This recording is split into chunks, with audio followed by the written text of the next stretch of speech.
Jay Dyer is back again to continue our discussion regarding stupid libertarianism. We had about a week ago. I thought it merited more discussion, more detail, more time, and Jay was kind enough to agree to come back on and talk about this. Hey, Jay, how you doing tonight? I'm doing great, Tim. Thanks. And of course, Jay, you're the host of Jay's Analysis, the website that covers media, pop culture, philosophy, geopolitics, literature, kind of a very broad catch-all website. And if you have a paid subscription service, right? Yeah, what I've been doing is going through Platonic dialogues, but I've gotten so busy with the recent news feed that I haven't had time to really get back to doing that. Although I do plan to. I was catching up on the next few dialogues in Plato, so those will be available soon. But people who subscribe to your service get like full interviews and Right. Yeah, I do full interviews and full philosophy lectures on classics and things like that. Yeah. And before we really get into the meat of the subject tonight, or the subjects, I wanted to say that your website is kind of like the model of the new age, the potential of the internet, because when you're dealing in a situation when all the higher institutions of learning, media, publications, publishing houses, major media are more or less controlled by a handful of psychopathic elites, we have to rely on sort of freelance intellectuals and scholars like yourself. Well, thank you. And so, Appreciate it. and it's a great, yours and a few other, a handful of websites are a great service out there, and it would behoove listeners out there to cut off their cable TV, take the savings, and pick 6 or 7 websites to support monetarily, because Yeah, I fully agree. It would be nice to have some people do that so that Jay's Analysis wasn't making just a few $100s a month. yeah, So like you're not funded by a you're not sponsored by a pharmaceutical company. yeah, don't get any bailouts. Lockheed Martin Soros, the National Endowment for Democracy is not putting Yeah. any money into my work. So And so just a few bucks a month. If everyone who kind of listened on the web who liked the stuff, it just doled out a few bucks a month, it'd be economically viable, and you could devote more time to these things. I could do much more. Yeah, I could afford to going into an actual servers and having video and all kinds of stuff like that. So Yeah. but for right now, I just all I really have the energy to do is writing and audio. So Yeah. but maybe in the future. Perhaps if they don't shut everything down. Right. Okay, so we're talking about stupid libertarianism. We finished off, I think, talked about what is libertarianism? Is it a philosophy? Is it a political philosophy, a holistic philosophy of life?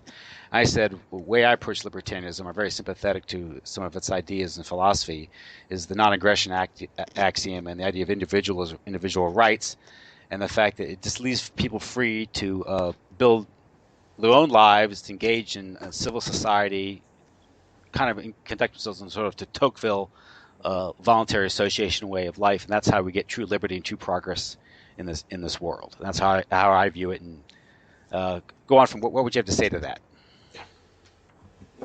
Well, this is not an easy one to cover because there's so much that's going to be involved, and I don't want to ramble on for an hour straight or anything like that. But the first thing I guess I would say is that I guess some caveats have to be made first. Much of what you just said, I wouldn't disagree with. I believe that it is a good thing for there to be a rule of law. It's a good thing for there to be markets that operate organically on a local level.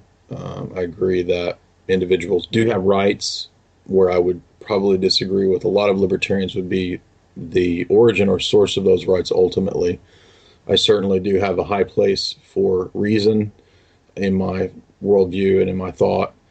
And I can say that I have read a large portion of many of the free market classical liberal economic thinkers, from Locke to the British writers to von Mises, Ayn Rand, pretty much Bastiat, Henry Hazlitt, most of those writers in that tradition, as well as modern guys too, Tom Woods and all those kind of people too, Ron Paul.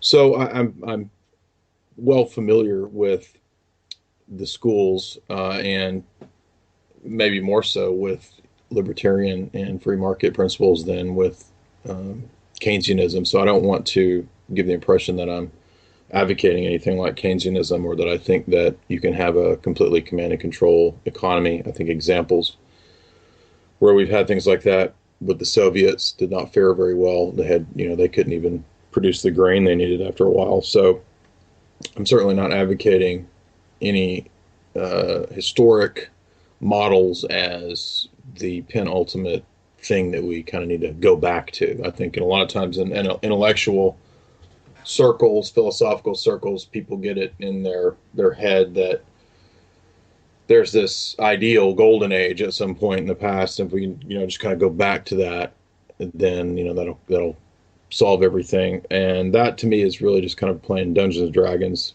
intellectually, kind of a role playing. And so, I was probably more along these lines in my 20s, in terms of free market stuff. And then I read some things that really kind of got me to question some of the foundational presuppositions of Americanism, the Enlightenment, at the same time as kind of going back and forth in terms of my theology at that time and how my theology might affect my views of the market. So, I had a lot of friends that were involved in distributism, and I knew some of the guys that used to run the Distributist Review, and I'm not saying that I advocate those principles either. I'm just saying that I do have a pretty good familiarity with most of the field in this regard. But what I read some works that opened my mind to some other possibilities, maybe even the possibilities of ways that things might be in a sense that have never been historically. So I think that that's the only hope going into the future when the present global system of whatever it is we have now, total crony control capitalism, when that doesn't work and we transition into the new age, as the Royal Society technocrats have dubbed it, where it's a neo-feudalism, from the UN Maury Strong type writers, Club of Rome writers. I don't think the neo-feudalism will ultimately work, just because both neo-feudalism in the globalist sense and much of the Marxism and Fabian socialism that undergirds it is premised on neo-Darwinian thought. And so I take a lot of issue with neo-Darwinian philosophy, and that's really what I think comes to dominate the philosophical views of the market when we get to the rise of the British imperial model out of neocolonialism, and as we mentioned before the discussion started, the British East India Company and the Dutch Royal Company and so forth. These kind of are pre-signifiers of the monopolistic capital market. And then as we get into the 20th century, Dr. Quigley, for example, wrote about finance capitalism in the late 1800s, and then monopoly capitalism that arose from that. And then now we have, whatever we have now, this this kind of monstrous hydra that's kind of the worst of all the different schools blended together, really, is I think what it is. So even though they kind of talk about it being a third way, it's not really even a third way, because it's actually, I think, the worst aspects of Marxism, which Marxism is pretty much as a whole bad, but the worst aspects of Marxism and the worst aspects of monopoly capitalism blended together into a third way, which ultimately just, again, amounts to neo-feudalism. So that's where I think we're going. But as for strictly critiquing the libertarian principles of free market economics, and this would also go for anarchic views as well, my perspective on philosophy comes out of a school it's generally titled the presuppositionalism. So what we do is we look at foundational assumptions of beliefs, and then we derive the rest of the worldview out of those foundational assumptions. So, for example, a person has religious beliefs; those are going to reflect the rest of the praxis, how he lives his life. If he doesn't have religious beliefs, there's going to be a praxis that comes out of that as well. That's not to say that religion necessarily solves every problem in life, or that I have all the answers to every single problem or issue. I don't, and I think as we get older and more mature in our thinking, we realize, how much we don't know. So we have a more accurate sense of our capabilities and our limitations. But as I was saying, some of the readers that I read that really kind of challenged me on that topic was I read Decline of the West by Oswald Spengler. And Decline of the West I have a pro and con view of it. The pros of it is that it's a very fascinating treatment of history that you're not going to see anywhere else. So it might compare to something like Toynbee or Wells in their treatments of history in terms of what kind of book or genre it is. But it's not in the same category either, because Spengler has a very wide breadth of knowledge and is able to tie ideas together in a way that most writers do not. So it's not typical history. It's also a bit fanciful and creative at times, which I think is a positive thing for the work. But Spengler gives the thesis that civilizations, and he's using this in a loose sense, that civilizations have kind of a lifespan. So they have an origin, a birth, a flourishing, a nexus period, and then, a kind of a climax period, and then they have a descent and a decay. And he posits that you can find these patterns throughout, basically 7 or so classic civilizations, from the Babylonians to the Greeks and so forth. And so he looks at everything from the architecture to their view of economics to their religion to the rise of mathematics and rationalism and so forth, and then their process of decay and why they decay. And he makes the thesis that was in many ways very prophetic for the West, I think, a long time ago. He said that the West is really on its last leg and moving towards decline. Now, Spengler, again, is also a cultural relativist, so I wouldn't advocate his cultural relativism, because I do think that there are universal objective principles that hold. But nevertheless, I think it's something to grapple with in terms of realpolitik and not having idealistic views of the past, because he sort of makes the key argument, I believe, that you can't really a civilization doesn't rebuild something that was a past world historical formation. He says it's always something new. I mean, you might have ideas that continue on. You might build on the shoulders of predecessors, standing on the shoulders of giants, as we say. But you're never going to have a resurrection of something that was actually a past historical formation. So he's very much a historicist in the sense of his philosophy of history, but I think there's a lot of wisdom there. And he also describes our age of the modern West as Faustian. And so Western man has, as Spengler characterizes it, made this sort of Faustian pact. He's not literally saying that there's necessarily a pact with the devil, but he's saying figuratively, he's made a pact to sort of give away his soul for individual and technological supremacy.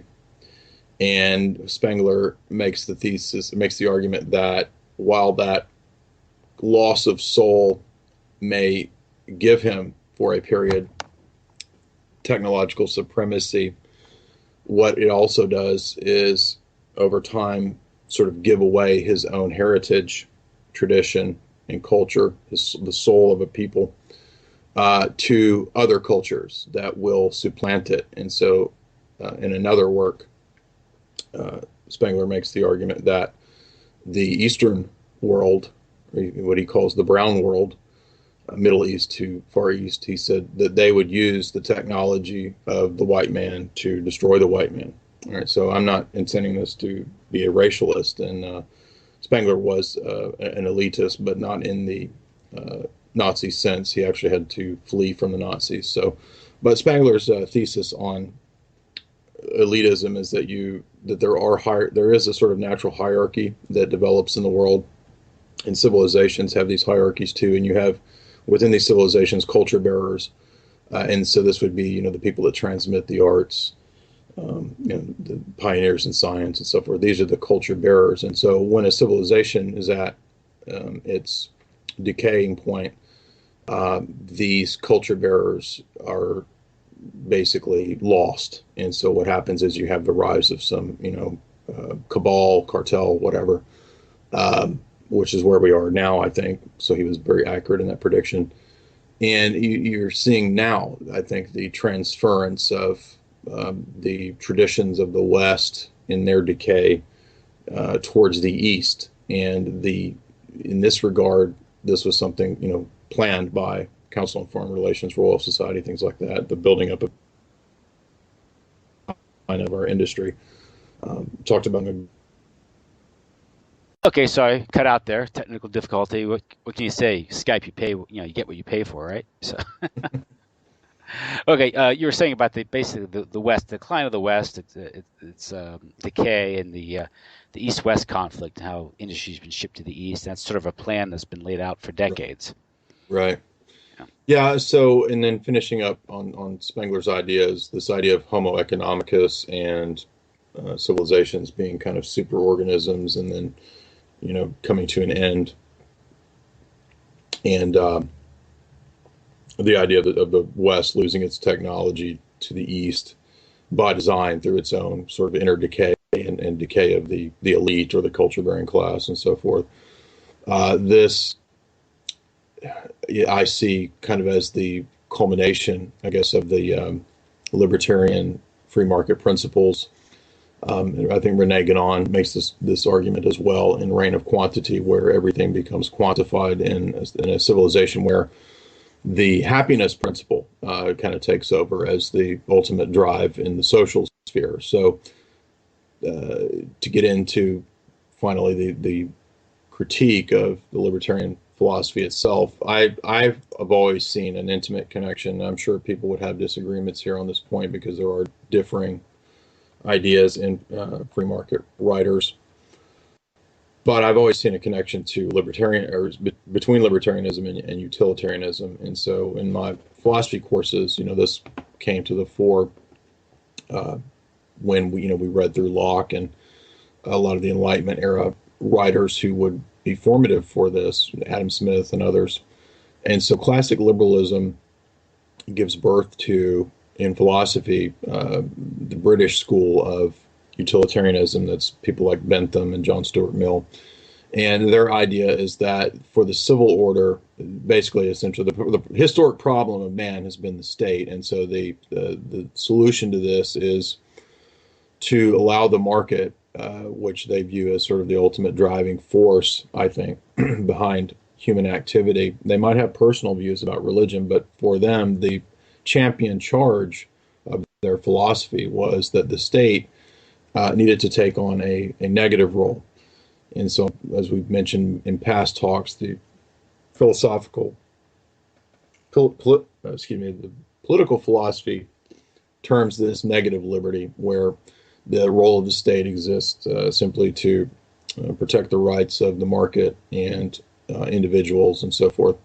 And it might be allowed for civil defense, national defense, and so forth. But it needs to take a very isolationist, a very limited role. And then, of course, eventually we get more radical views of this with anarchism and so forth, that the state itself is the problem and needs to be abolished. I would say that ultimately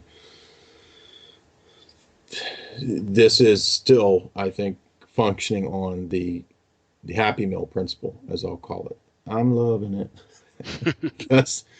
because when we read the utilitarian writers, they discuss the function of man in society as one in which the best way for man to be ruled is to basically not be ruled and to allow him to find happiness, security, so forth in terms of his natural desires. There's a problem, though, with the happiness society, and this is something that Spangler, I think, aptly criticizes and sort of pokes fun at the happiness principle. So we've transitioned from an older age where, masculinity tended to be tied up in tribal ideas, and there's pros and cons to that. So I'm not idealizing anything from history. I'm just trying to, I think, get at the bottom of what's going on here.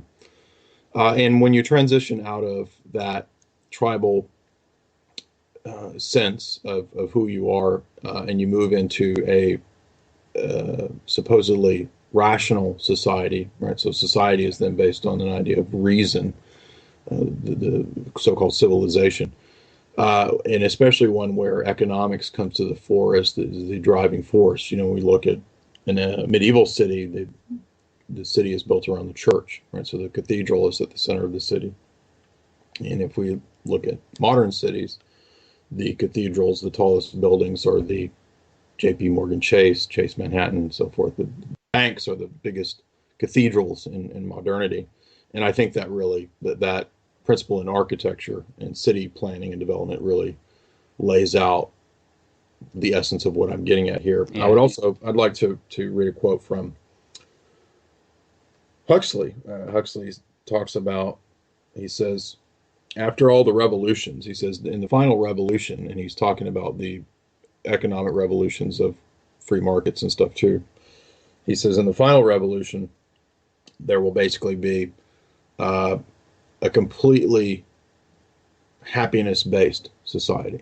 And he argues that this is the logical outwork of the libertarian revolution, if you will, or the Enlightenment market revolutions.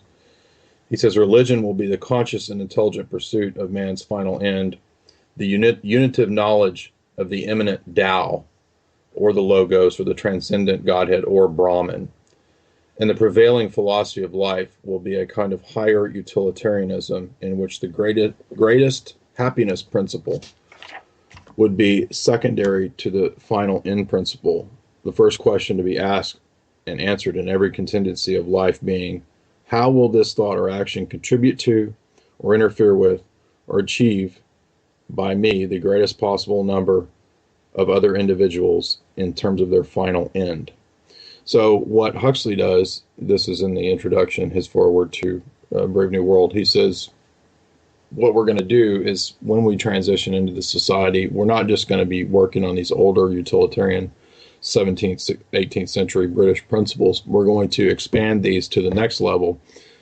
And so he realizes that man doesn't just need financial and bodily security in terms of his social well-being that he derives perhaps from wealth or the marketplace. He actually needs spiritual security as well. And so what he's talking about here is a completely created new world religion. And that's essentially what he's getting at. If you read Brave New World, that's what they do. They go to a big civic religion where they worship a big golden T, the year of our Ford, golden Model T. And they participate in a kind of Auguste Comte sort of civic religion is really what they're doing.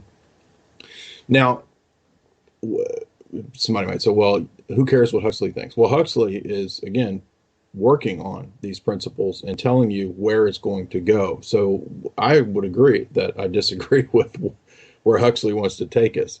But I think he's illustrative for showing how the Brave New World society that he's talking about is one in which the maximalization of the pleasure principle is in full force. So you're not, in Brave New World, unlike 1984, you're not inhibited in your pleasures. In fact, those who live in the dystopia have every pleasure they want. They have all the soma they want. They don't lack food. They're not hungry. They're not in poverty.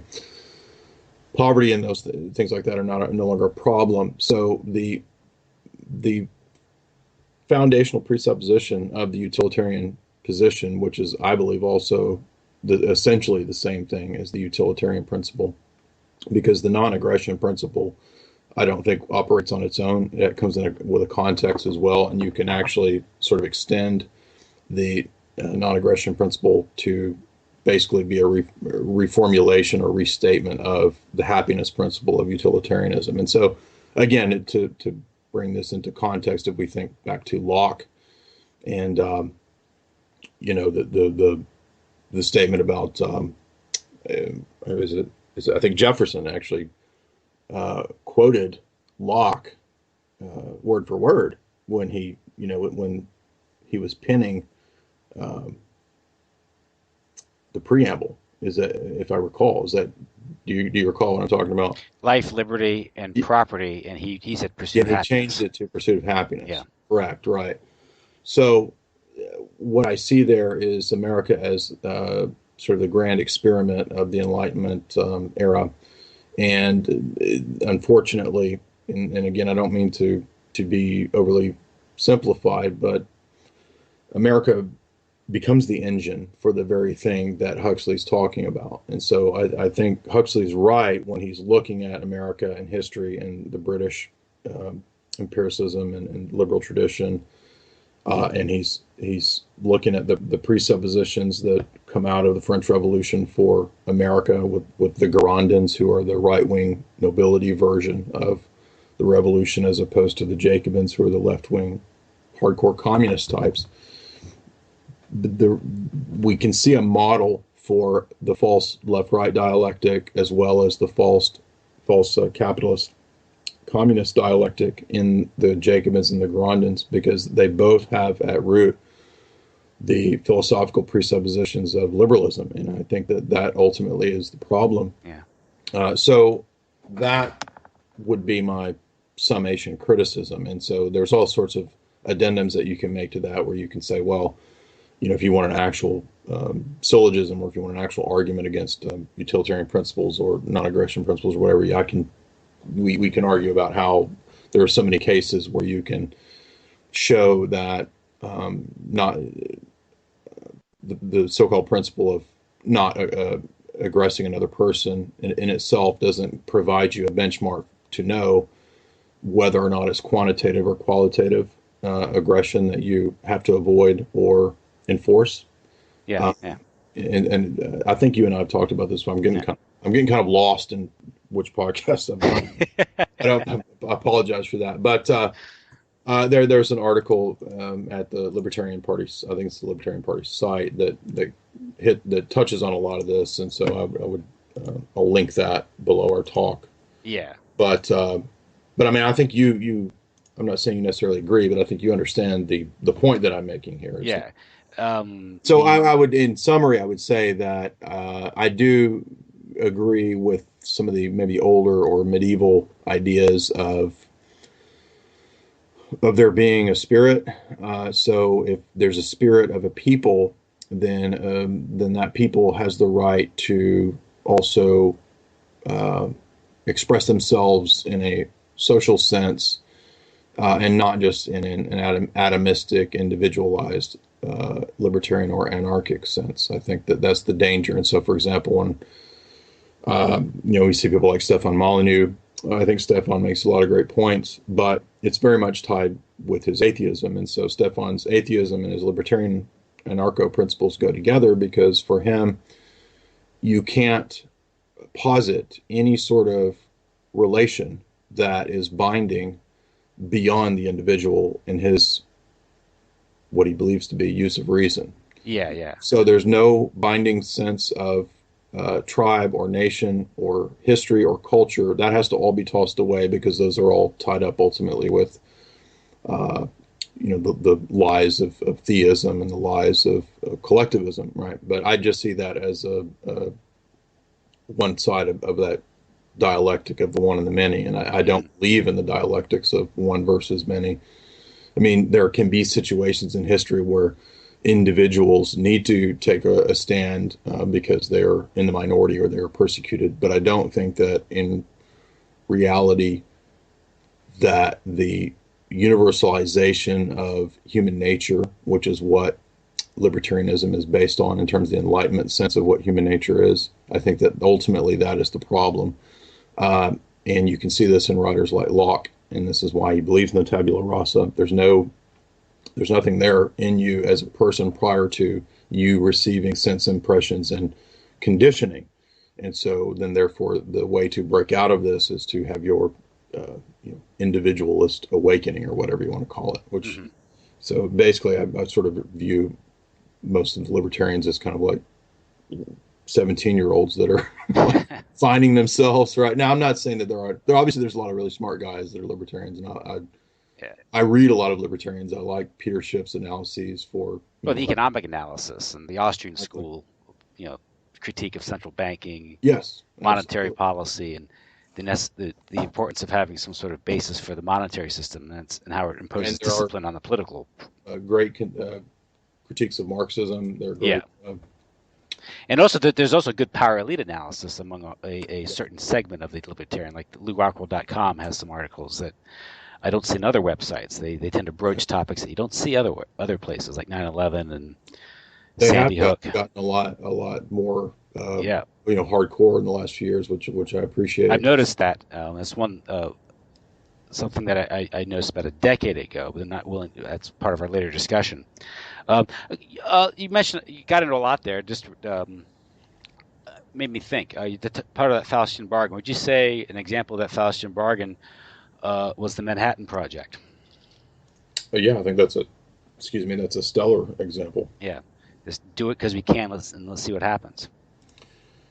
Yeah, And when meaning has been divested from the world, and another thinker that I like quite a bit, who writes a lot on these topics. And again, this I would not agree with everything he said, but Dr. Philip Sherrard has a lot of really really potent essays on theology, geopolitics, religion, history, Greek history, medieval history, and Dr. Sherrard has a good essay about the unification of science. And so he sees science as actually undermining nature, because it would actually serve a much better purpose and probably make a lot more progress in a real sense, if it were not based around a desacralized version or view of nature. Right? So yes, I don't mean to get into that's transhumanism.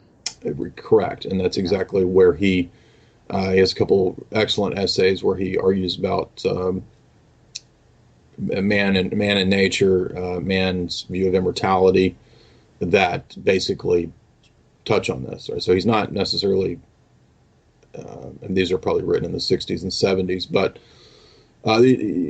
basically any Sherrard essay is going to be pretty stellar in my view. So he's somebody that I would definitely recommend, and his essays on these things are very very insightful too. And So yes, absolutely. you've gotten into other. You've mentioned before that sort of this culminates in the assault on the aesthetic or the ideal masculine, ideal feminine, and the loss of beauty in the world, love. Like you have the skeptical spectacle of Caitlyn Jenner Mm-hmm. and these things, and this is sort of like the consumerism run amok. I Yeah. choose to be something. I can actually, and words don't mean anything anymore. Call me she, call me a her, but you're not a her. I Yeah. demand to be called a her. I'm buying my vagina today. Yeah. In California, this is a deliberative body, bicameral legislature in California, or signed by the governor of a year or so ago, that transgendered people can now go into the opposite sex bathrooms Yes. because they define themselves as a female. Now, do I have to get an operation to do that, or can I just be some sort of creep who wants to hang out in a girl's bathroom? Well, today I feel like I'm a woman. I want Right. to go. You'll notice too, these are global plans, right? So Yeah. these aren't just laws that get passed in weirdo areas of California. They're passed in other countries like Sweden as well. I believe it was Sweden that also passed the gender neutral bathrooms where boys. One of those Nordic area countries passed Hmm. that law as well. And so yeah, the UN and UNESCO, of course, are all promoting the exact same agenda. And again, I would just say, this is Rockefeller's donated the land for the UN to be built on. And David Rockefeller is very much a student of von Hayek, and so it's might not, It's just no best oblige, right? They just like to give things away. they're humanitarians like the British Empire, as we said. Yeah. What's funny about that is I was listening to Richard Grove's Peace Revolution podcast, like these 18-hour podcasts, and I listened over the course of 2 weeks in segments, and he was running a American Experience audio of the hagiography of the Rockefellers. these oil companies give money to American Experience PBS to write stories about to produce a biography of the Rockefellers. It's like, okay, but one thing that gets into all their so-called philanthropy Mm-hmm. and why they did it. You hear about the Ludlow massacre and John D. Rockefeller Jr. feeling bad about it all, and Ivy League getting into these things, and you must build a church, new religion, right? And you must give to the arts and to the sciences and the medicine, the universities, and they play it off as some sort of act of philanthropy and giving back. And Right. no, it's getting control. Yes, and as you pointed out, with the Reese Commission and all Yeah, that, it's control. completely showed what all was going on there. So what we start to see is that it's all kind of. Oh, by the way, the Clintons. I mean, what do we think they're doing with the Clinton Foundation? All these foundations. It's an old strategy. So once you get to you've been president for a while, you get out of there and you do your speaking tour, and then you start your foundation, and I'm sure we'll have the Obama Foundation pretty soon. And he's never so much as run a lemonade stand. He's a borderline billionaire now. Oh, Clinton? Yeah.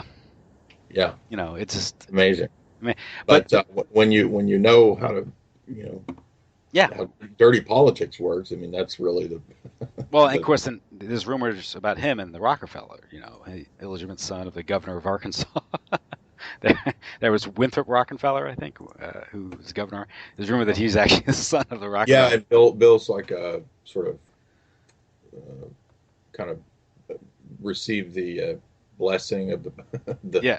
Even though he's not full Rockefeller, you said a bastard son, right? Somebody has son. Theory, right? So he's been given the blessing. He guess he earned his keep by letting all those planes fly into Mena, Arkansas. Mm-hmm. And that's, and of course then he was able to get some cheap cocaine for himself and his brother. At the same time, that's how the Arkansas Development Corporation, that's where the money was laundered through, and it gets into all that. But that's how they operate.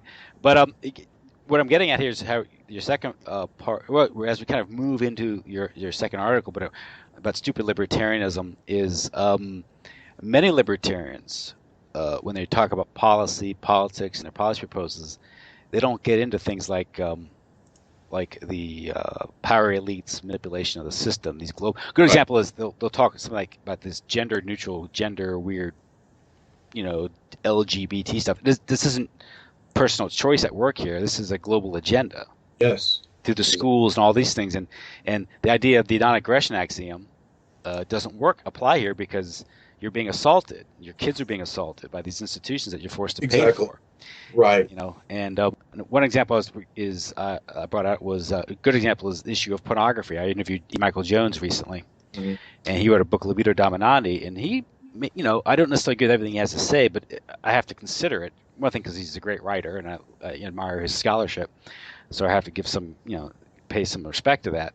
But an issue of pornography. The problem with pornography, and this isn't to say that there should be a law against it, but if you have a community where it's frowned upon, it won't be supported. So you can make pre-political moves against it and censor it appropriately through economic boycott. And this is what the Catholic Church was doing with Hollywood in the 30s to the 60s. A lot of the Catholic Church's power then was based on demographics in these cities. And so the Rockefellers, the WASP elite more or less, formed an alliance with the Jewish elite to destroy the cities. Yes, and there are encyclicals that you can read at that time, Pius XI in the 20s, if I recall, about the dangers of the cinema. Absolutely. And he's spot on right about that. And the movies were very dirty, then they were cleaned up. But then he makes a point is the first movie to show a topless woman, mainstream movie, was the Pawnbroker, which was also a Holocaust movie. And so if you criticized it, you were being anti-Semitic. And that's an old ploy, But he was the point here being is the problem with something like pornography is you may not choose to watch it, but from a societal standpoint, your neighbor may choose to watch it. Well, and you got to live next to him. There's another great quote by Huxley where he says, and I was flipping through here, I've got it marked, but I can't find where I marked it. But he says, all of the civil libertarians and the classical patriots, he says, they've forgotten one thing. And he said that's their mistake about human nature, right? And so excuse me, the point he's making there is that and it's sort of the point of Brave New World, is that the human nature is not such that everyone has all the same capabilities and gifts and skills. And so I have done quite a bit of research on IQ and things like that, and how it relates to living, and studies on how low IQ and versus high IQ have been successful in business and so forth.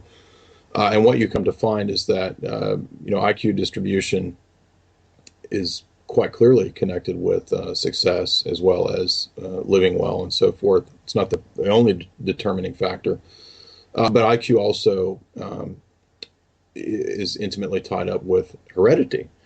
And I see this as problematic for libertarianism, especially if you come from the perspective of thinking that everything is basically determined or decided from empirical science. Well, here's empirical science showing that there is a correlation, I think, between IQ and success. That does not mean that I agree with the mass dysgenics programs of the Rockefellers. I don't think we have the right to, or should be, basically trying to kill everybody. But it is still the case that there is a connection between IQ and these things. So that, to me, would seem to suggest that if skills, talents, abilities, and so forth are not things that you can expect or force. I don't know, maybe force is the right word. It reminds me of Lenin, like when Lenin gets mad with the proletariat for not waking up, right, to the level of great philosophical depth that all of the Marxist ideologues and demagogues have, and all of their philosophical ramblings. He gets frustrated with them, and it becomes almost more angry with the proletariat than he is with the bourgeoisie. Mm-hmm. And we see this as well in the Frankfurt School guys, who sort of take a Nietzschean turn. And so, ironically, I think there's kind of the same situation with libertarians. If we look at Reason Magazine, for example, Reason Magazine is a little bit more consistent in terms of their liberal principles, insofar as they recognize that on the presuppositions of libertarianism or anarcho-capitalism that they have, it's not consistent for them to try to say that you can't be transgender, or that you can't have gay marriage, or that you can't allow this agenda to go. You have no right to tell these billionaires or these large groups that they shouldn't be promoting and propagandizing and pushing this everywhere. You have no right to do that. They have every right to do that because it's well within their, quote, natural rights. And so I think that there's ultimately kind of a problem in the natural rights philosophy itself, going back to social contract and things like that. That's a longer protracted argument or debate or discussion that might not be appropriate at this point. But I to agree with you, ultimately, yes, the oligarch funding, corporate funding, Fortune 100 and 500 funding for all of these completely anti-human agendas is undeniable. And, I just don't see how it's not evident that this arises out of philosophical liberalism. And the funding or the support, whether the phenomenon of feminism, gay rights, even the civil rights movement. I think you wrote an article recently, or you got into a debate on your website regarding that.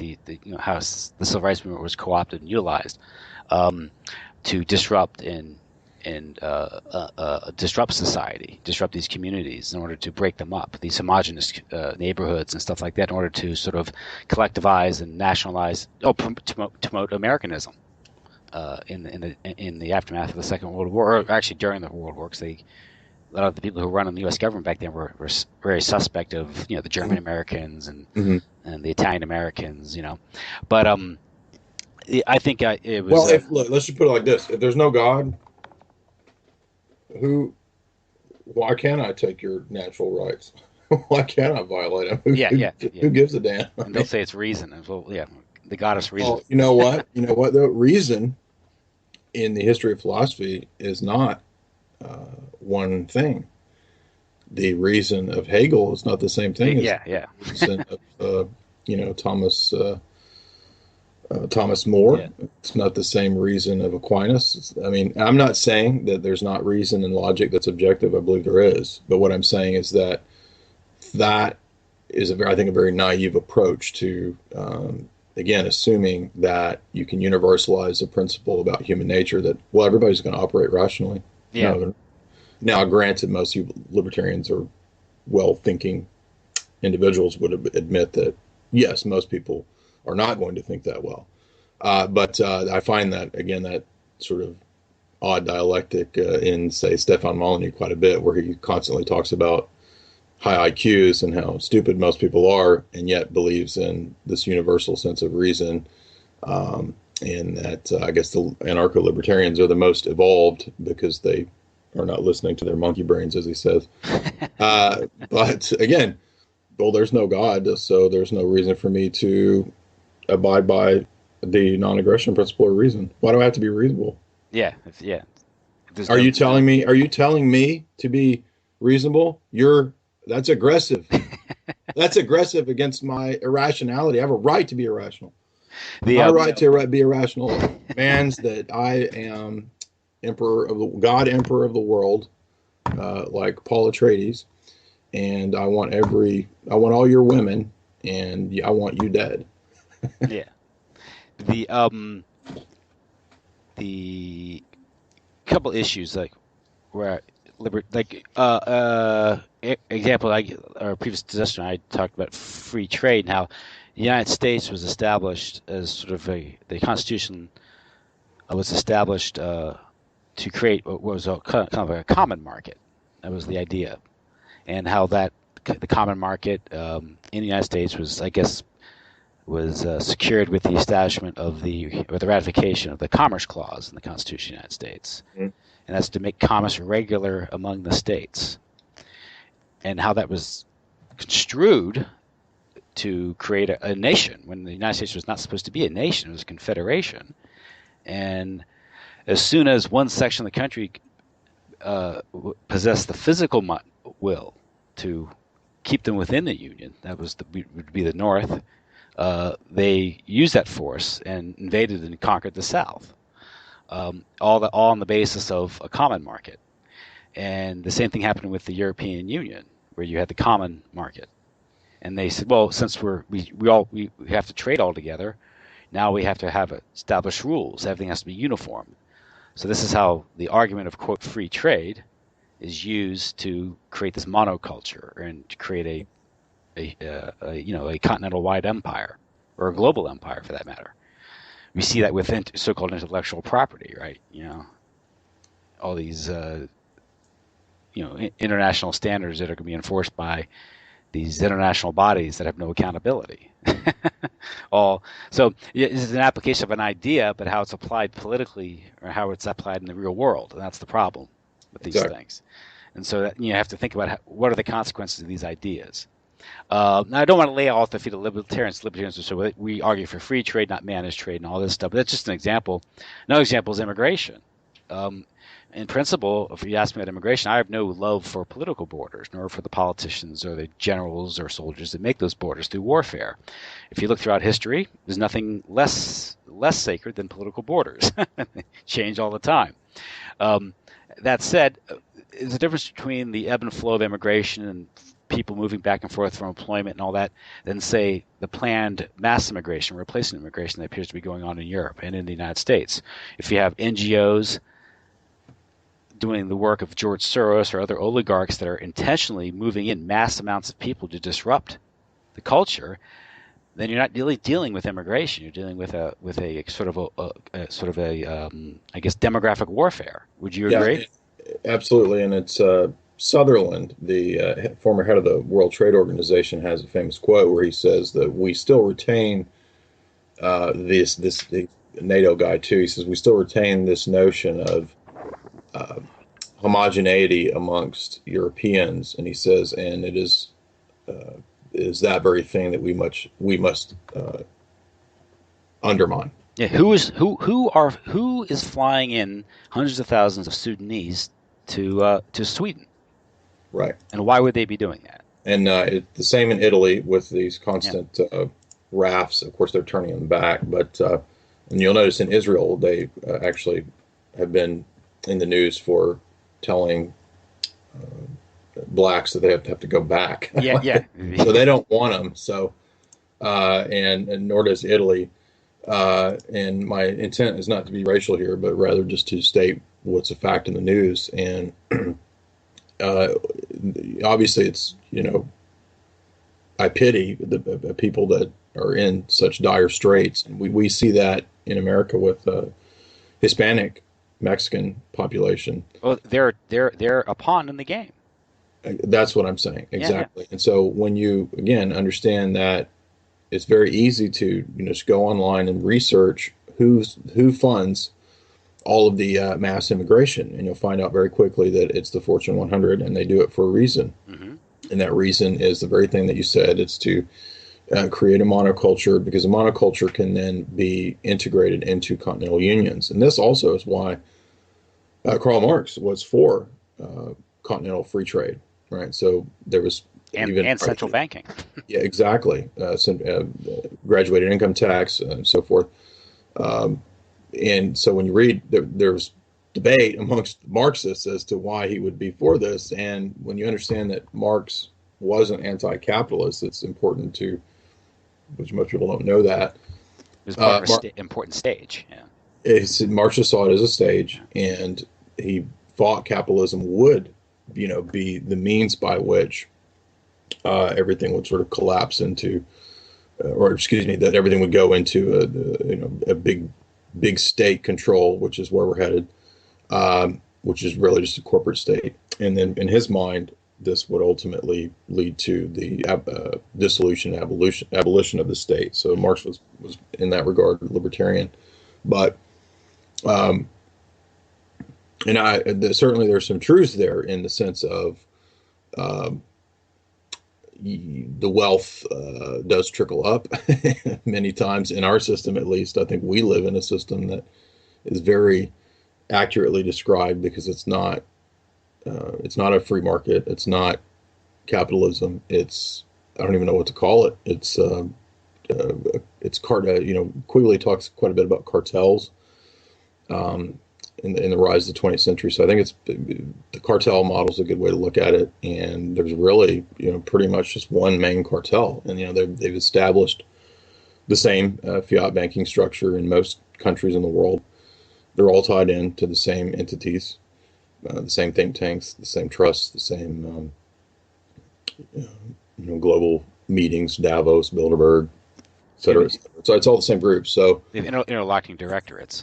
Exactly. Yeah. And revolving door and so forth. So, so yes, the immigration issue fits into this in that it's a technique of warfare as well.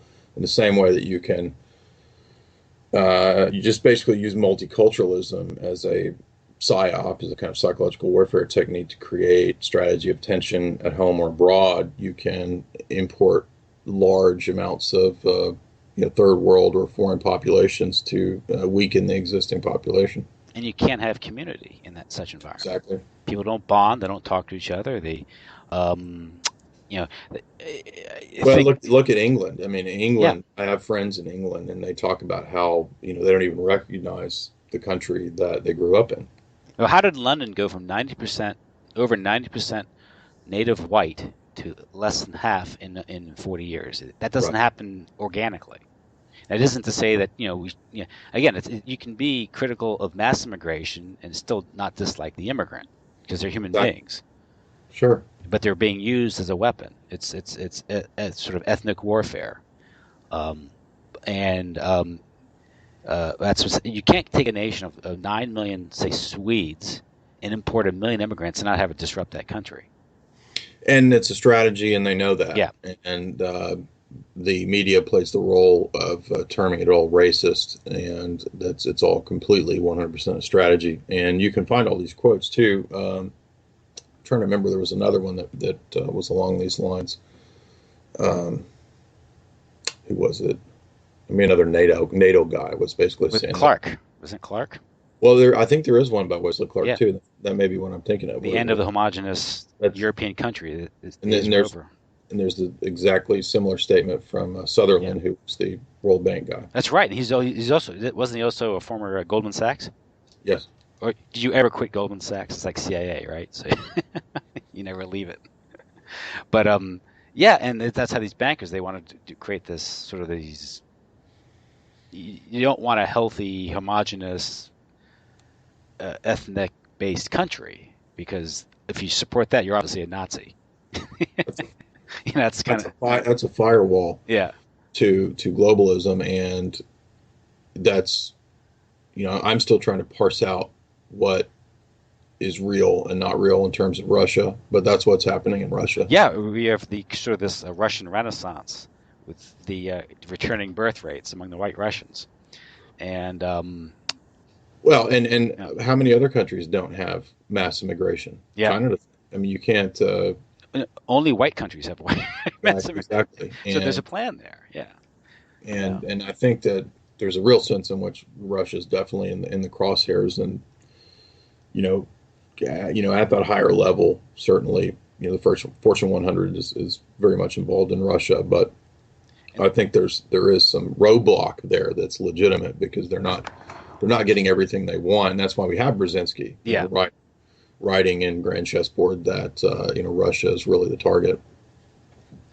And again, what's happening here is what hurts the West. I think it's been phrased as sort of like it's pathological altruism or pathological guilt, and no other culture is made to apologize for slavery or all of the evils that are heir to the flesh that have been practiced universally, but only the West is judged by these high standards. Right. There have only been white slave owners. Yeah. Arabs and Jews never did it. Africans didn't engage. African tribes didn't enslave one another. Yeah. I mean, there's no such thing as white slavery, apparently. And, there's no sex slaves that are white. Right? Yeah. And so this is the thing, and it's because it doesn't fit the narrative. And again, this is another area. I think where we're getting an area where there's sort of this conspiratorial, broad planning being conducted by the elite that isn't addressed by your mainline libertarians. Let me read you a quote, and I want you to see. I mean, you'll probably know who it is, but I think the readers will be surprised when they hear who it is. Let me pull it up here. This is a great quote. I will say then that I am not, nor have I ever been in favor of bringing about in any way the social and political equality of the white and black races. That I am not, nor ever have been in favor of making voters or jurors of Negroes, nor of qualifying them to hold office, nor to intermarry with whites. I will say in addition that there is a physical difference between the black and the white races, which I believe will forever forbid the two races living together in terms of social and political equality. That's Jefferson Davis. That's got to be the president of the that's Abraham Lincoln. Yeah, it's his opposite. Yeah, Lincoln Douglas debates. Now I quote that just because of the general ignorance of that kind of stuff in terms of history that people have. So, and again, another thing is this constant push of interracial. You had interracial marriage, which was it the former president of France who actually broached the idea of making it mandatory? Yeah, I mean, I said that in a debate once with someone of some religious persuasion. I forget what they were, but they were basically saying that you have to. Now, I don't want to go too far here, because I don't. I think people have a right to who they want to marry. Have a right to choose who they want to be with. But what happens is, when you say, as I did in this argument, I said, well, I want, though, when I choose to procreate with a female, and it will be with a female, not in a test tube or with Caitlyn Jenner. When I find one that I'm wanting to mate with, I want her to be white. Now, do I have that right to choose that? And they actually got to the point where they were, well, yeah, of course you have that right. Okay, so I have that right, but you're telling me that it's wrong to be discriminatory, which is what this person was arguing. Yeah. Right? So basically, everybody can be discriminatory, except that now it starts to turn into the position of, oh, no, you can't be, and now you almost have to intermarry. Hmm. So it's a slippery slope where you very quickly start moving towards that totalitarian leftist, crazy leftist scheme of saying that you have to, like, Well, because it's all a difference of saying, just pondering. Well, in the fullness of time, with everyone intermixing, there will be one race. Okay, you can ponder that. there was One mocha race. Okay, but there's a difference between doing that and saying savoring the idea of the destruction of the white race.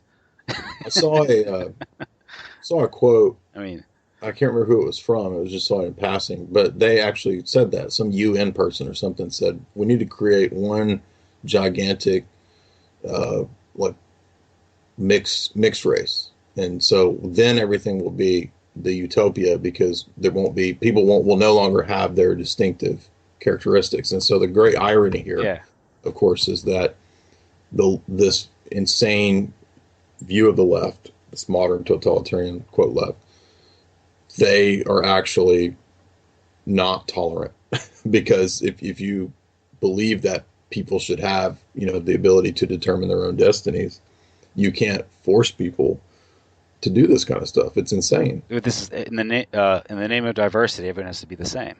Exactly. Or of course that's where you get the Orwellian twist. And they call it multiculturalism, and it's not, because it's designed to wreck every other culture. Well, that's when they destroyed these ethnic neighborhoods that had distinct flavors, language, and these were communities. And I think it was Ian Michael Jones's book said, I'm reading his book right now, The Slaughter of Cities, about urban renewal and the social engineering that went into it and sort of the long-term Rockefeller political plan behind it. But he says the whole idea of community assumes the right to exclude. Absolutely. And so there's nothing wrong with having a Polish Catholic neighborhood, an Italian Catholic neighborhood, a Jewish section, a black section. There's nothing inherently wrong with that. But if it's scientifically demonstrable and has been known forever that like attracts to like.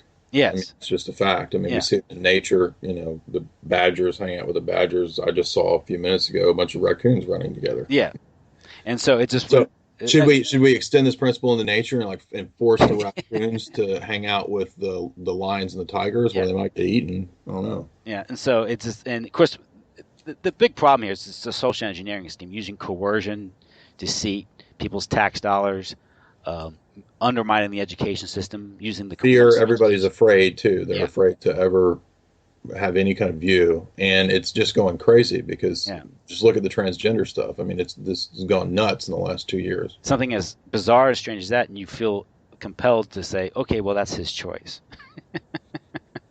Okay, but I can't say it's weird. Well, why? Yeah, right. Why is it being crammed down my throat? Yeah, that's the big thing is that's the agenda that most people don't get is you have these cultural media agendas that are being the movies. Like I made a point about movies recently, saying about movies are made because they're crummy and they're full of sex because they make money. So actually, it's quite opposite. It's the movies that are cleaner that are much more marketable. Mm-hmm. So they're taking a loss to promote a certain worldview. Absolutely. So that's not, obviously if you include smut in your movies, you're excluding a huge section of the market.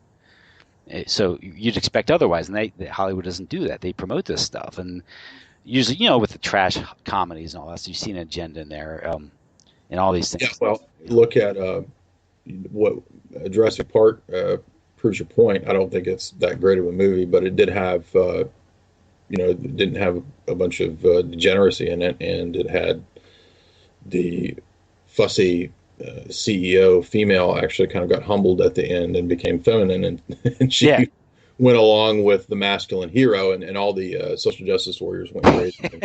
We're saying that this was, just this horrible patriarchal movie, but it just message-wise actually had a good message. So there you go. And I was thinking of taking my kids to see that. Is it worth? It was monetarily successful. So is it worth saying?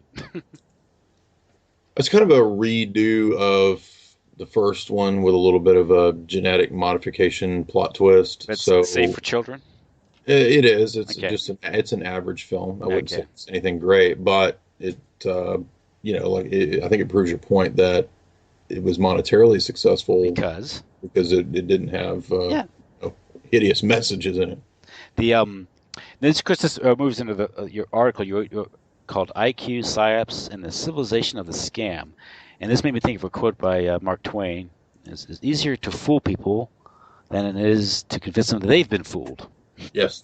What's the focus or purpose of that article? You want to explain it? Then we'll get it. Talk about it. Well, I was having a conversation with a friend of mine a few years ago about the IQ spectrum, and we were talking about the different jobs, functions that people in these different sort of sections of the IQ curve that they have. And so, when you look at like that 115 up to say 125, 30 section, that's a lot of your lawyers, your doctors, your professional niche of the population.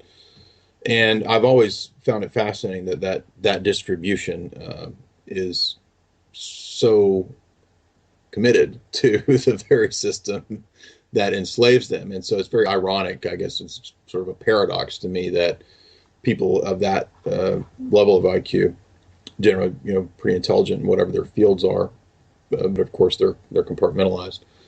They're some of the most unable, especially baby boomer generation, to understand the things that we're talking about. They're unable to question what they've been raised with. They're not willing to consider the possibility of mass media using deception and so forth.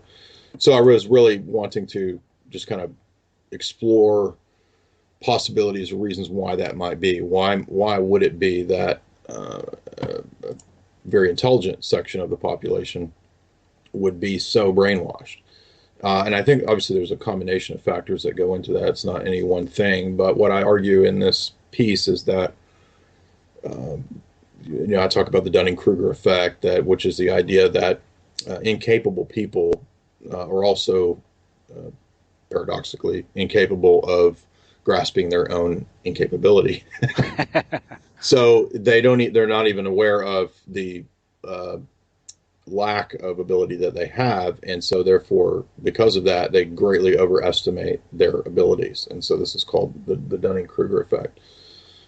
Similarly, very high IQ people sometimes greatly overestimate the abilities of others, and so that lends to this imbalance here in these two types of people. So that comes into play here, but ultimately I saw it kind of as a psychological issue of the ego in terms of the individual. So the individual is raised a certain way, and through education, media, and basically just a sense of their own security in life and things like that, they erect what Piaget called a schema, where you build up this network of beliefs from youth about society, about patriotism, whatever, mom, dad, familial relations. And I'm not advocating everything Piaget said. I just think that's an interesting idea, and there's something probably to that. And then what happens is the high-level psyops,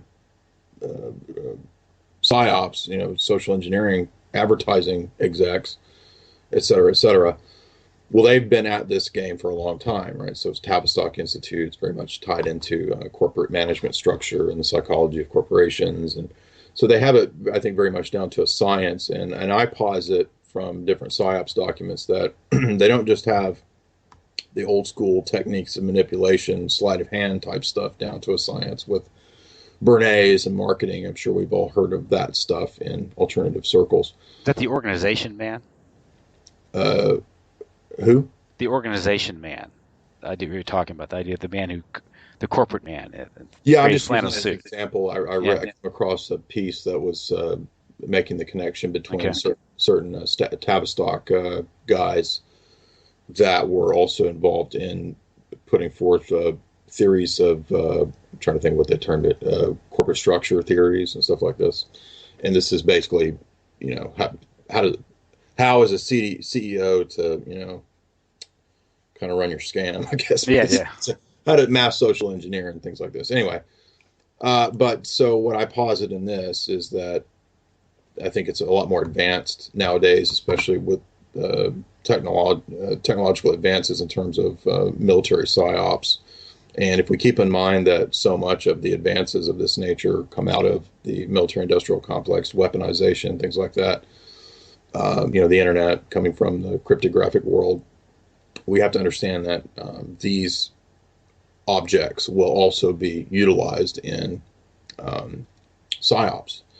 And I fully recognize that some of this may be a bit speculative, and that's fine. I think it's good to engage in speculation. That's something that my site does do. We do advocate speculation because I think that analysis involves creativity as much as it does empirical evidence. So I think we have to have a balance of both there. But anyway, I think there's evidence to suggest quite clearly that frequencies are a part of manipulation. This is electromagnetic spectrum frequencies. I think that even screens can be utilized in this way too. And so I came across an older PSYOPs document that's probably fairly well known in alternative circles called "The Mind Has No Firewall." And this guy quotes several quotes a Russian computer virus guy who compares the human body to a computer. And so on this sort of mechanistic, reductionist, physicalist perspective, he posits different ways that the human body might be manipulated in the same way that a virus can be added to a hard drive. You might have a virus implanted into the human mind. Now, I don't mean this in the sense of like invasion of the body snatchers, but I'm saying a faulty reasoning process. We could picture it kind of as a virus. And also, but he also discusses, by the way, the actual means of the transmission of the data itself as being utilized for sort of deep level psyops, even to the point of flicker rates and things like that. So, we've heard conspiracy circles talk about this for a long time, but you can actually find I've done this. You can dig up the research papers from Bastrop, Texas, where they have the monkey labs, and they actually do the flicker rate testing to see what puts people in the most suggestible state. That's all true. That's not the conspiracy legend. And I think that the HDTVs are involved in that. So basically, I just extrapolate from this and from other PSYOP documents that what's going on here is that the previous generation baby boomers, and then I guess I'm a Gen Xer, and then millennials, we're all sort of being subjected to higher and higher levels of these very advanced, deep psyops, and they can be done in very, very different forms. So we're all kind of in a test tube, really. And I think that IQ group of the professionals, I posit, is just been subjected to, especially baby boomers, to very, very hardcore brainwashing and just intense propaganda for so long that they're so used to Ted Koppel and who are all the other 80s news guys that are sitting up there like your father telling you, Peter Jennings, all those guys. They were so tied to that they're pretty much, I think Alan Watt calls it perfectly conditioned. Yeah, he talked about how in Britain there was a program with the United States government and the British government to ship over in the late 50s older TV sets. And it was intended to change British society, because prior to TV sets, people would meet in the park and talk. Entertainment was a public thing. And with TVs, almost within months, the parks are empty, and you can walk down the street and see the blue light in the window, and people sitting alone watching the TV set. Right. No longer talking. I was talking about sort of this mind control or social engineering or manipulation, mental manipulation. I guess it could just be sensory overload, and you see that with the news part. Yeah. Well, even today, you watch the news stories where they'll be talking about one thing and there's 3 or 4 different stories flickering underneath, and you can't concentrate on one thing. I Or think, the Facebook feed itself, just this infinite yeah, scrolling feed of just nonstop info. I think even Jon Stewart made a joke about one time about CNN. They actually promoted more stories per hour. Well, this Russian tech psyop guy that is quoted in the "Mine Has No Firewall" piece, it says Solantsev also examined the problem of information noise, which creates a dense shield between a person and external reality. Yeah, This noise may manifest itself in the forms of signals, messages, images, or other items of information. The main target of this noise would be the consciousness of a person or a group of people. yeah. So this same message virus can actually sort of be put out there in the form of the fake, say, the fake news story itself, Yeah, or just the overload of news itself. yeah, because you can only handle so much. Right. And Neil Sanders, in his book "Your Thoughts Are Not Your Own," points out this is even used in terms of marketing. And marketing ideas, marketing politics, or policies are pretty much the same thing. But he says the shopping malls, the music is designed to make people aimlessly roam around and become zombies. And the malls, the parking lots are made, are constructed to confuse people. So they don't want to go after their car. I've heard people do a similar analysis of big supermarkets where Yeah. it's essentially the same idea, where you walk into this synthetic world where everything and more than you could ever think of is like at your reach. Yeah. But And you have to walk past all this crap to get, say, just a thing of milk. You can't just get the milk up front. get the milk, yeah. But you talk about scientists, doctors, lawyers, professionals. These are people that have, so we say, they've arrived. They made it in the system, Right. and so they have a lot of emotion, time, money invested within that system. So Yes. it's much more difficult for them to. That's that sense of security. Yeah. So I think the system appeals to that, to the ego, is what I write quite a bit about. And so it's very destabilizing for the psyche to consider the possibility, that you've been wrong for a long time, and most people aren't willing to do that. It reminds me too of in Brave New World. And I mentioned this in another talk, but it's very fascinating that each section, because the population is divided into these different castes that are artificial, because everybody's brought out of a test tube. So there's the alphas, betas, gammas, deltas, and epsilons, and sort of alphas are kind of supposed to be the top of the chain, so they think. But each of those classes, and they wear color-coded outfits, each of those classes thinks that they're really special in some way. So the alphas actually have, and this is briefly hinted at in the book, they actually have social engineering targeted for them, right? And they don't realize that there's the world controller guy who's above them. Yeah. Well, I mean, they realize, but the great irony is, of course, that he actually knows what's going on. Mm-hmm. And he knows that each of those sections, even those who think that they're at the top of the pyramid, actually have a very sophisticated form of propaganda for them as well. So, yeah, and I think that's what's, when you look at Bilderberg, you're looking at that class, that section of the social strata that believes that, they're sort of the gods of the planet.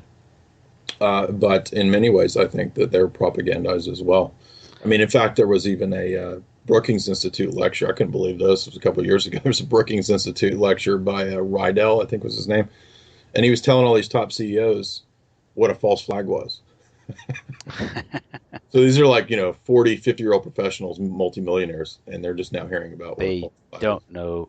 I get that impression when I'm talking to, you could say talking to lawyers or Yes. professionals, and people in their 50s and 60s who are now well-to-do but retired, and they have no idea about some of these intrigues. And 4 years ago, Yeah. I met a guy in a bar.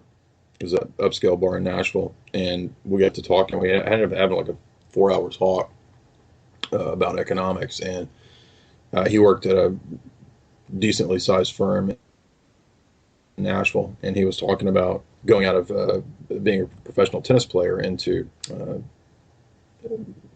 basically managing portfolios for older wealthy clients. And he's talking about where to invest and all this stuff. And so I started talking to him about rigged markets, And this, again, that was about 4 or 5 years ago. And I said, well, you know that actually the entire market itself is rigged. Well, this guy just got the biggest laugh out of that. And he was just, oh, okay. Yeah, what you don't know what you're talking about. Who are you, you little dummy? And sure enough, as we saw in the last couple of weeks, what was it? $5.6 billion fine for mass market rigging. JP Morgan, right? But they ain't made 100 billion. No, I'm not saying that fine was actually legit. They're paying it back to themselves, basically. Yeah, the yeah. that they own. But what I'm saying is that here's even now mainstream admission of the thing. Yeah. I told the very intelligent, very professional, probably multimillionaire, former tennis player, trader, and he was just laughing at me. Yeah. Because from his vantage point, it's working for him for right now, and he can't see the bigger picture. When the Fed creates $23 trillion, engages in secret transactions, these currency swaps, Mm-hmm. and then when the Congress asks a few questions, Ben Bernanke says, "Oh, I can't get into that." Right. Where'd the money go? I don't know. Or you have what was it, Catherine Austin Fitts when she was over at HUD, Mm-hmm. uncovered like $50 billion in fraud. This was back when $1 billion was a lot of money in the late '80s, Mm-hmm. and she discovered that there were mortgages written out on properties that didn't exist. And this is huge fraud. Or are you familiar with Peter Bruton? Probably not. I mean, he's an obscure journalist because he's a good journalist. And he wrote a book called, I have it over here. The title, basically, it's about George Bush, the savings and loan crisis, and the mafia. Basically, it's about how the CIA, the mafia, were just raiding these savings and loans and writing each other's bad loans and covering the loans with other bad loans. And eventually, when the saving loans collapsed, it's all because eventually there's no one left to funnel, no more. I did hear somebody's lecture on the savings and loan scam. Yeah, So it's Herman K. Beebe. It's on YouTube. Yeah, that's probably what I saw. And I actually bothered to read the book. It's a convoluted story. It's just the type of thing you'd expect a journalist to write about and be covered. I think he wrote for the Houston Chronicle, Houston Post down there. And this was back in 1992. He wrote this book, and he couldn't get it published. It was shut down by Simon and Schuster. He got a small publisher to do it. But basically, the story is just the amount of raiding and looting and fraud. There was cocaine coming through this resort down in Florida, and Jeb Bush was picking it up, and and this involves like Carl Linder, who was owner of the Cincinnati Reds, and all these bigwigs in the corporate world were all involved in this, and the Bushes, of course, and the CIA, basically the CIA and the mafia raid these savings and loans, and just use the money. Don't pay back the loans for their black operations, for their drug deals and everything. And that's kind of what Corzine did too. It's sort of the same scam over and over. Mm-hmm. And nothing's done about it. And you're talking, that whole debacle called, I forget what the bailout was back. It was in hundreds of billions back then. That was nothing compared to what happened in 2008. But right. But a good example is something so big, just ignored. Even ignored, and you would expect some of the libertarians to focus on that. And it's hard to argue about monetary policy and the role of the Fed and all that's well and good, but when you have this rampant corruption being conducted, just blatant robbery. And I think it's important to understand that a lot of libertarians will say, well, the Fed is a government entity because it's under the Department of the Treasury. Well, just having the name of being under some other bureaucracy does not mean that you're not private. Yeah. Well, I've run into a lot of resistance when you call it quasi-private, because the thing is you can't sell the stock or something, but the stocks are owned by various banks, and of course owned by probably the Queen of England. I don't know. Yeah. And well, I mean, the Queen owns massive amounts of land in Canada, for example. I was just talking to a friend who was up there and was hunting, and there was all those regulations about hunting on the Queen's land and stuff. I remember a while back I was listening to another one of the podcasts by Richard Grove about England, and the biggest narco state ever was the British Empire. Right. And you could say probably still is in many respects. But there's a skit on Saturday Night Live, and at the time it involved someone impersonating Henry Kissinger and the Queen of England. This is from the early '90s. Now Henry Kissinger is a mule for heroin for the Queen. And you're listening. They're making fun of. They're making fun of. Basically, it was a takeoff of Masterpiece Theater with Lyndon LaRouche, the host. Very funny. But then, back then you watch it, oh, that's funny because Lyndon LaRouche is nuts. That may well be, but he's right about that. Yeah. But it was hilarious because this is kind of sort of like the revelation of the method, I guess, where they expose to comedy what is true. Yeah, Saturday Night Live has done this quite a bit. Yeah. So, absolutely. So it was, and you're like, yeah, I can understand this. And what's funny about it, it's admitted, because if you read the books by Niall Ferguson, what they're joking about as being cranky and wacko, Niall Ferguson admits in his books about the ascent of money and the heroin trafficking and the establishment of these international banking, Well, and another thing is that I think Paul Craig Roberts has had quite a few good articles on the manipulation of the gold market, and there was even a Saturday Night Live skit about that a couple of years ago as well. Yeah. And it's if they can if JP Morgan can just issue paper gold, right, it doesn't exist, they can drive down the gold price, which takes pressure off the dollar, which enables them to create more debt in the process, and at the same time buy up more gold. So. But it's the Dunning-Kruger effect I thought was interesting, because that is something the smarter someone thinks they are, the less willing are to consider alternative views or countervailing evidence to their worldviews. But again, what you're dealing with is how to close this out is I've gotten a lot of, as I've done research on the internet, and of course it's cliche, but the internet changed a lot with information. You're able to avail yourself a lot more information than you were otherwise. Find out books that existed you didn't think existed, and things like that. Research these things. And for a longest while, I was dissuaded or told not to consider things like Gary Allen's book, which is None Dare Call Conspiracy, I think is the title. Mm-hmm. And I always thought that as sort of like an abbreviated or poor man's version of Tragedy and Hope. Right, it is. It kind of was written. It was written in but a lot of people say, "Oh, don't that's just conspiracy stuff." It isn't a conspiracy. It's just bureaucracy and self-interest and corruption. There's no real plan to it. Well, if it was just that, why is it continually the same strategy, and why is it a continuation of the very thing that was written about 100 years ago? Yeah, exactly. And it's all conducted through the foundations, the entire medical industry, the education system. The creation of the medical industry is sort of like a cartel plan. Yes.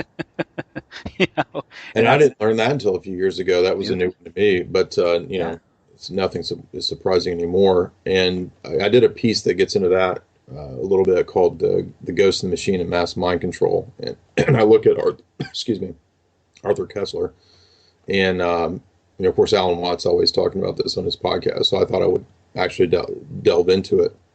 And sure enough, you find that it's all true. And I found the APA itself has an essay, a scholarly essay that Barbara Lusk wrote called "Building a Better Brain," and so it refers back to all this same conference that was had in San Francisco in the '60s that dealt with mind control. And this was Dr. Holger Hayden and Kessler, Dean Saunders of the San Francisco Medical School. And it's called the Control of the Mind Symposium, 1961. And who held that control, or who held that symposium? Well, the Voice of America was the one who put that on. So I apologize if I brought this up in a previous talk. I can't remember, but it ties into the medical establishment, because the medical establishment sort of exists to, if we look at the Soviets, I mean, that was kind of the way that, what they would do is classify everything that wasn't in line with the central planning. They would just classify it as mental illness. Yes, yeah. And that's really where they want to take things now. And that's why all this MK Ultra stuff is so dangerous, because it's not just about creating some mind control assassin. It's actually about mass social control. Mm-hmm. And so this APA essay discusses that very danger. Actually, they even talk about how dangerous it is for neurobiology to have the ability to basically tinker with and mess with RNA. And what they could do, what governments they discuss in this essay could do, is basically just make the whole populace retarded. Well, I heard a comment today about Joe Atwell was on Red Ice talking about the Catcher in the Rye, Mm-hmm. and his idea of what's the importance of Catcher in the Rye. J.D. Salinger apparently was an OSS agent, intelligence agent, and the book's promoted to corrupt the youth because he says it's not a particularly good piece of literature in his opinion, but the messages in it, there's all types of Masonic messages in it. Right. And excellent talks. They got into why are they using glosophates, and Yes. how it promotes autism by causing the intestinal lining to be compromised. It gets into the blood and it causes neurological damage. And if they keep continuing, they're going to create a race of 68 IQ people. Yes. And this APA piece says that all of this same tampering that you're talking about could also affect the acquisition of memory. They even say that they could tailor the RNA to where it could basically erase memory. Now, I don't mean that in a mind control assassin sense. I mean, I'm sure there's some application for that, but I'm saying we're talking about masses of populaces here in this sense, where a mass populace could be targeted in such a way as to create neurodegenerative diseases. Mm-hmm. And one thing I want to mention is the get your view on it before I let you go tonight. I've had you a long time. One thing I came across about 5, 6, 7 years ago is when I started looking into, say, the problems with the official story of 9/11, and just asking various libertarians to address this topic, like Building 7 or the anomalous crash site at the Pentagon, and a lot of them just, while they'll look into JFK and they'll talk about Pearl Harbor and even Operation Northwoods, even Gladio, which Who's that? Yeah, I had this argument with before she got really popular. Julie, big libertarian girl. She's kind of cute, younger Julie something. She's a big Ron Paul girl, and she's been on Fox a bunch now. Of course, if she's cute, yeah. What is her name? Julie something. I think I know. Julie Borowski or something. Okay. Like that. Yeah, we had a Facebook argument about 4 years ago. Is she the blonde? I mean, that's no, she's a brunette with a cute little cleft chin. But we had a Facebook argument about 9/11, and we were going back and forth on this, and she was just talking about how crazy it was, and I'm saying, well, number one, you're supposed to be libertarian. You should at least be open-minded. Yeah. Be liberal, be libertarian in your thought process. Yeah. And she said, well, I don't believe in false flags. That's crazy. So I showed her some Ron Paul clips of Ron Paul talking about. Okay. Uh-oh. That kind of put her to. Well, I think she got quiet after that, but no, I don't think she could talk about that. I think Ron Paul knows, but he was trying to run a political campaign. He didn't want to openly talk about it and make of that what you will. But I think if you're dealing with something like that, you have to address it, because there's no point in being anti-war if you don't address 9/11 truth. Mm-hmm. The response I got from one libertarian was, it is our position that it's blowback. Right. So it's a party line, what you're talking to me. So we're not talking about evidence, we're talking about party lines here. Yeah. You're not dealing with the evidence, you're just going to say it's your position, but deal with the evidence. I mean, come on, basic history, false flags are old news, old strategy. This has gone on forever. Yeah. And if you're going to say that the national security state assassinated a sitting president, and that they would contemplate things like Northwoods or set 2,000 Americans to be killed at Pearl Harbor for a geopolitical end, why is this a stretch? Why is it? Yeah. It's also you can also now, it's okay to talk about funding ISIS. Rand Paul's talked about that. Yeah. Well, if they funded ISIS, maybe they did other things like Al Qaeda. Well, that's provable, because that Al Qaeda just grew out of the Mujahideen, and right. I mean, they have to cancel checks. I mean, that was what the BCCI was all about, and all that. It's about drug running and club, yes. And so it's these false dialectics. They're assets. And are you familiar with Ari Ben Menashe? He wrote The Prophets of War. I'm not. Well, he was a Israeli gun runner, and this is arms merchant, Mhm. Mossad agent, and he wrote a tell-all book. And now this is his claim, and his claim that the Achille Lauro was a Mossad operation. When they threw Leon Klinghoffer over the side. I didn't know about that. He claims in the book, he says that basically the Mossad approached, was it Abu Nidal? It was a group that did that. And they were posing as Sicilian dons, and they were paid $1 million to do something awful. Now, if you think about it, what, from a political standpoint, if you're the PLO or you're an Arab group, why do that? It makes no point. Well, But if you're the Mossad, you're the Israelis, you profit from that. There's a weird chapter in Victor Ostrovsky's book on Arafat too, where it's hard to figure out what exactly was going on with Arafat and Reagan, Soviets and Mossad. I haven't figured out yet what all was going on there, but Ostrovsky has some really fascinating details in that. And he claims that Carlos Jackal was a Mossad asset by way of deception, I think. Now, that's his claim. Mm-hmm. It's out there.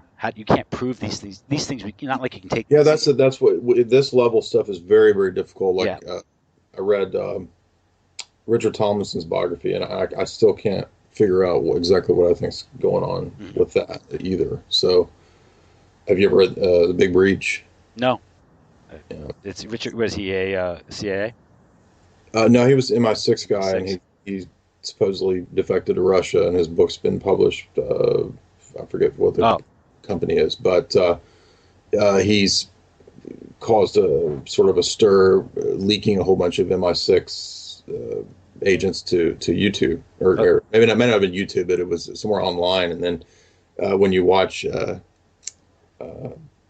Skyfall, Javier Bardem's character does that very thing. He leaks all these MI6 agents up to YouTube. So that's the first thing I thought of was Richard Tomlinson's book. But it's very difficult when you know about then there's double agents, triple agents, all this. It's very hard to parse out, especially because even spy biographies contain deception as well. So that's what it was almost. There's a history, the Levant affair with Israel, and also the King David bombing was originally pinned on Arabs. So that's an old trick,